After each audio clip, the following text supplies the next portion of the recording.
It's a long-held symbol of trust, confidence, it's a bond, and a commitment. Obviously, I'm talking about pre-order game sales. Every blockbuster game has them, and we as gamers are expected to show our love by shoveling out $60, sight mostly unseen.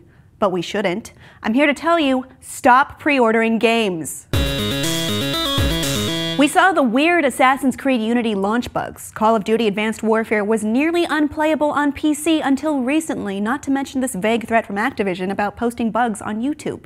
In Halo's Master Chief Collection and Drive Club, we've seen the crippling of multiplayer mode, arguably the most important and advertised mode in both games. And these are just recent launches. Games are and have been shipped to consumers broken or incomplete for some time, but we're still pre-ordering up a storm. It's become a culture for publishers and retailers to gauge sales strength, and it's picked up a lot of steam in recent years with incentives like in-game weapons and real-world swag being thrown out. Those are nice, but let's get to the meat of what we're really shopping for. I want a finished, ready-to-play game. I want my gaming experience back, and a lot of it is my own fault. And yours. Let's think about what a pre-order is. We are paying for what is promised to be an incredible gaming experience, and we're doing it despite what any review or user experience might tell us at and after launch time. That's a tremendous amount of confidence we're placing in the hands of publishers, and a lot of times, as we've seen, that confidence is unearned. And let's be fair. It's hard to make a game. Developers get put under the gun to hurry to meet holiday deadlines, hurry to get something out in this one specific business quarter, and it can be very difficult considering how complex these works are and how many people will be consuming it under different conditions. This usually results in getting a broken or unfinished game and a promise it will be fixed later. But when a game says November 1st release, I should reasonably expect to play that game November 1st.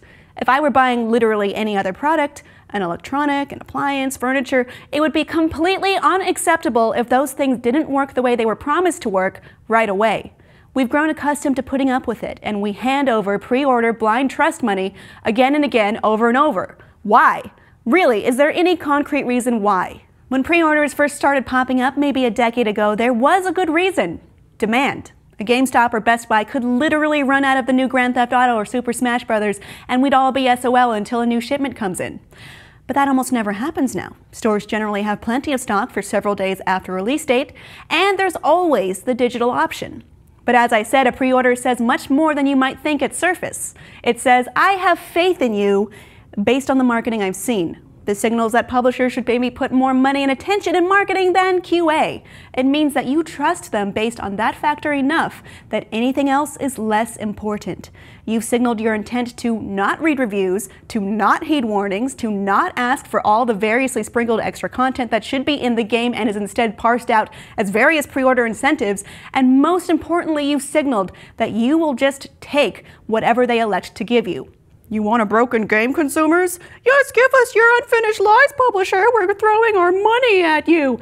Do you want to know why we don't see unlockables that are triggered by special gameplay instead of a charge of $4.99? Do you want to know why we don't see very many free game demos anymore? Pre-orders are why.